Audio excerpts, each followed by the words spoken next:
Well, good morning. Check it out. Got like a quarter-inch of rain. So, Corey's off to town this morning. Got to take her car back. The lease is up. And, or at least take it in for a inspection or something, I guess. Kids are off to school. I was uploading some videos off my phone onto my iPad, watching the news. We actually haven't watched much news for a while. I did get a kick out of the lady standing with her umbrella and a huge puddle of water on the street behind her, talking about the drought or whatever she was chatting on about. That was pretty funny, I thought. But it's raining, like quarter of an inch worth of rain here. So can't be too sad about that. One thing I can be sad about actually is I didn't back my sprayer out, which I'm going to do right now. I like to let the rain do a little bit of the washing. Now, of course, it's not going to get the big caked on, dirt off of it, but it will it will wash the dust off. And our sprayer actually doesn't have any mud on it. It's just got all that dust from sitting in the shed all winter. Then I should probably do something with that truck, at least tarp it, so it doesn't fill right up with water. As you can hear, it's getting quite wet. So I was over yesterday seeding for the neighbor, and unfortunately we didn't get done, but we got 160 acres for him, so he's only got like 140, maybe like 250 more to go. So that's okay. Let's back this thing out. Let the rain do the bulk of the washing of the pigeon crap off of it. I wanted to point out my screen. So I had actually a video of unboxing this that I was gonna do, and I thought it would be cool, but I deleted that footage. So this screen, 2360, I don't know the number of it, can't remember. Anyways, the John Deere one. Last year, I noticed a big puddle of goo developing around the perimeter here. Whoops. And I didn't think much of it until over the winter. I was looking on social media and there was an ad popped up that says, "Do you got the bubble?" So I clicked on it, and anyways, I reached out to the guy. I sent this out last winter to have it repaired. I got it back about 3-4 weeks ago, and as you can see, there's no bubble. There's no goo anymore. So he's fixed that all up for me. He sort of explained what could happen if you don't fix it, which of course nobody wants. Problems, especially in seeding. So I'm very grateful for that. I think it was called what am I looking for? Egg Screen Solutions or something. Anyways, I'll try to find the thing of it. But he does such phenomenal online advertising that I'm most likely you've seen it already if you're in the ag world and on social media at all. But anyways, it's fixed, so loving that. I wanted to look up recent codes. No codes, that's a win. You gotta love that. Okay. So we've been done since Sunday, Mother's Day. What is it today? Thursday? Hockey game tonight, I guess. So I had to go out. I wanted to spray my peas. So instead of doing a pre-spray, we seeded it and then sprayed it after, which I mean is basically the same thing. But I wanted to get that done. So once I got that done, I also had to go help the neighbor. So he wanted to seed a few hundred acres, and I don't think he even has a drill. So I mean, I guess I should have tried to get there a day earlier, but it just seems to never be enough time, right? I mean, you're trying to catch up on bags and put together lit tanks and sell the molasses and go and do your own spraying and things like that. We had the mechanic out for that telehandler issue. I'll get to that in a minute. But anyways, so I did finally get my drill cleaned out, and I finally got over there yesterday. We got 160 acres done for him, so like we got half of what he needed, just a little under half. So anyways, that's good, hopefully. But of course we need the rain too, right? And we've got about a quarter of an inch of rain so far, so I won't be getting over there today to seed. I'll probably go over there and fuel up my tractor. That's of course if it quits raining, but we won't get over there to seed. So we oh man, it's just a nice drizzle, eh? Like, what a nice drizzle. I should probably go shut the grain bin lids over there too. So we had the finning mechanic out.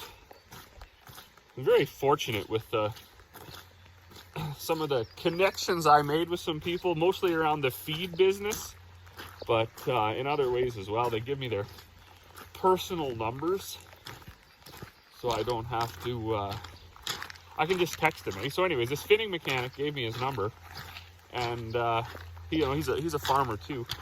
So I just messaged him. I said, hey man, I got an issue with my telehandler. It's, well, I got two issues now. The door's open and it's raining in there. Oh, gross. Okay, so anyways, water all over. I guess it's gonna get a cleaning today. I fire it up. 5-10 minutes into operating it, I lose the joystick functions for the boom, up, down, tilt. Oh, he said, well, what about your outriggers? Do they fail too at the same time? So yeah, okay, the outriggers fail, but the cab tilt doesn't. Oh, okay. He said, I think what you've got is a wonky joystick. So I look it up, $2,100 for the joystick. Actually ends up being about $2,700, but there's like a $500 or $600 core on the joystick. And I was like, oh man. So my breaking point is basically $1,000. If the part is $1,000 or less, I will just go buy it before I get a mechanic to come out and confirm that that's what's wrong. I mean, I'm willing to risk that much money. Over $1,000, you may as well get the mechanic out. He can diagnose it, he can test it, and then he can confirm, hopefully, what the problem is. So I said, well, maybe just come on out and have a look. So anyways, he come out yesterday, or the day before, I guess, and he said, oh boy, you got a couple codes here, some with the steering, some with the joystick. So he cleared those and he ran some tests and he said, you know what, I don't think it's your joystick. Let me look at my schematic. So he hopped back in his truck, and that's always funny too. You think you're not getting any value from that, but you are. The guy gets out, hooks up. 15 minutes later, he sits in his truck for 25 minutes. Of course, you know you're getting billed $180 an hour, and it's kind of frustrating to pay for the guy to sit in his truck. But that's the beneficial part. So this is only a 2003 machine, and as they get newer, we're going to find that the mechanics spend more and more time in their trucks looking at their laptops and communicating that way to solve problems, as opposed to getting out with a wrench. So anyways, he hops out after 20 minutes and he walks right over here and he said, bang, there's a solenoid right there, that plug-in right there. He shook it and the problem went away. Then he unplugged it and he plugged it back in and he actually broke it. And then he said, okay, now it doesn't work at all. But he said, that's a solenoid, that's the problem, that runs everything, it's not your joystick. That solenoid is about $350. I'll order it for you. So he got it ordered up and he said, you know what, in the meantime, I bet you if you take a zip tie and wrap it around there, it'll work. So we wrapped a zip tie around it, actually at about 5 in the morning yesterday morning, because it was raining at 5 in the morning too. And Corey and I had to run out here at 5 in the morning and put all our bags in the shed. But anyways, I wrapped a zip tie around it and boom, problem went away. So we're still going to order that solenoid, because you'd be foolish not to. But at least it wasn't a $2,100 joystick, just the solenoid. And the solenoid I can change myself. The joystick, he said, unfortunately you won't be able to change that yourself. Once you plug it in, you have to run a calibration on it. So they need to do that for you. And it's starting to grow on me. I'm not 100% opposed to mechanics anymore, especially over the last few years. I've met some really good ones, some really understanding ones who can appreciate the fact. Even the service guy, like the field service guy at Finning, he was like, wow, $2,100. That's shocking that joystick is that expensive. But yeah, I'm making that shift. For a while, I just hated dealing with everybody, because I just felt like you weren't getting any value. And now my frustrations have mostly been directed and focused on parts people in certain areas of certain businesses, certainly in the city of Grand Prairie, and then hunters too. Hunters are always an issue. And before anybody jumps on my back again, because I've made a couple statements in some YouTube videos where obviously hunters got quite offended. I'm not talking about the decent ones. I'm not talking about the local ones. I'm talking about the ones from God knows where, who come in and they drive through your property and they throw their garbage out in the ditch and they shoot whatever, either A, just for the horns, or B, just for the back straps, whatever they're hunting for.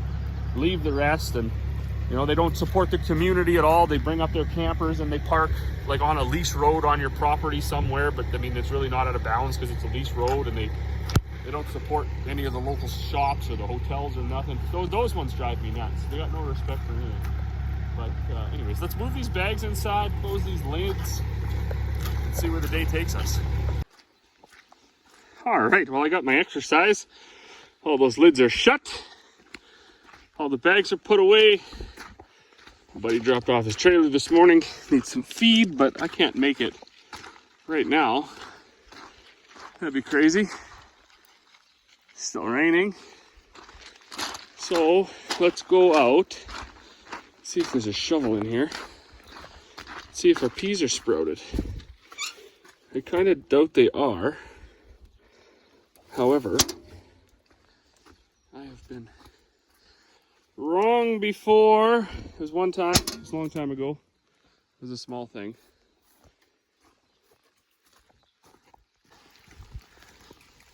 Also gonna have some more, some drainage to do on the side of this shed.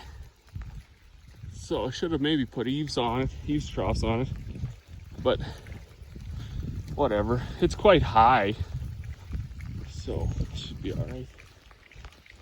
Let's see. Also got some grain bins to do something with. I don't know what does the guy do with them? They're junk. I don't even know what brand they are.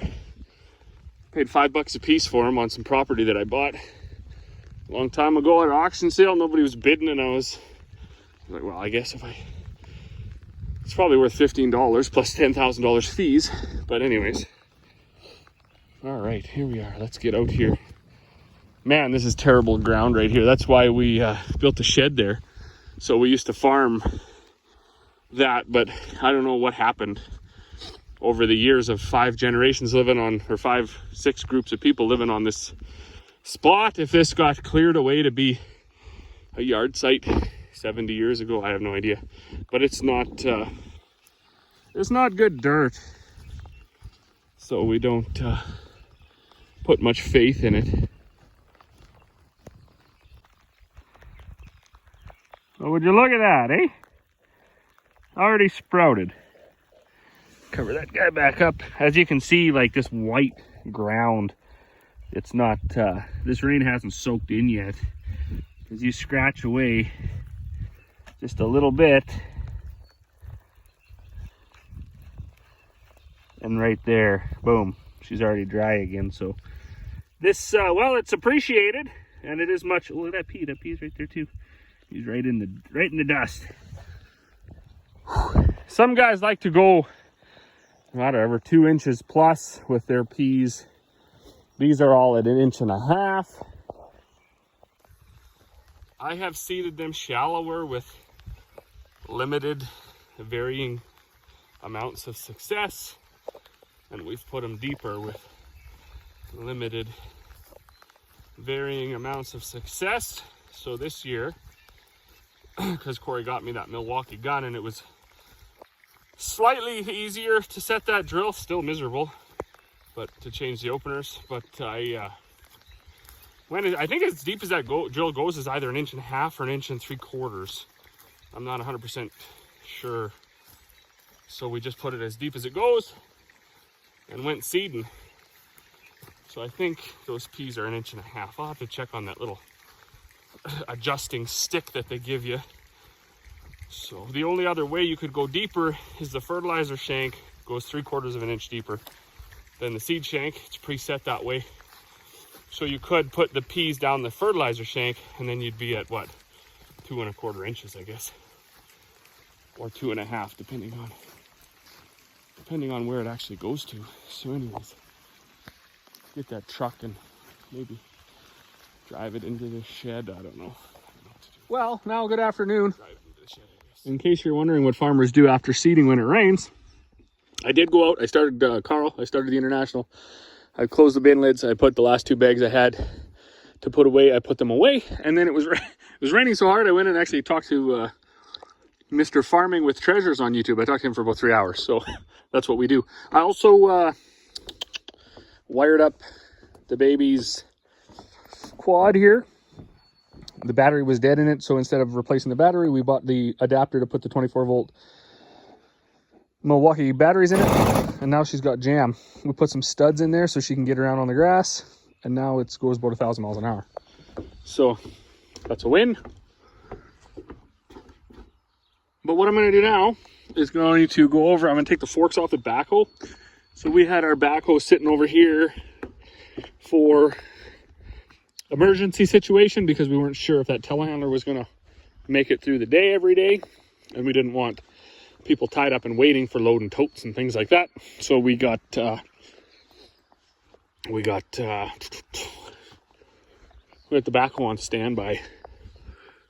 We also got that 4440 on standby, but because it only has bale pokers,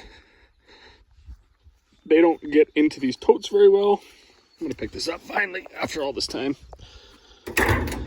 because they don't fit in the totes, and they're really only good for lifting bags. As you can see, it is wet. It's still raining over there. We're still supposed to get more rain, so nobody's really excited to get out and slop around and get all wet. It's still actually raining right now, so. Oh, the other thing I should do is cover up. This is the one sad part about this mill is I got no way to, this part doesn't have a cover. My other mill has a cover right here, but this one doesn't, so I gotta run, I'll have to run a bit of grain through it when I get going again to get the water out of there. In my infancy, the first year that I made grain, I didn't understand how much water would collect in here.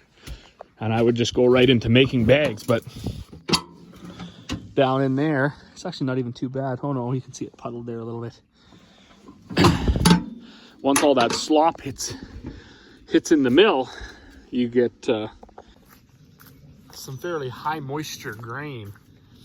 And then if folks aren't feeding it out quick enough, they end up with spoiled grain, and that's no good. That's never the idea. So all right.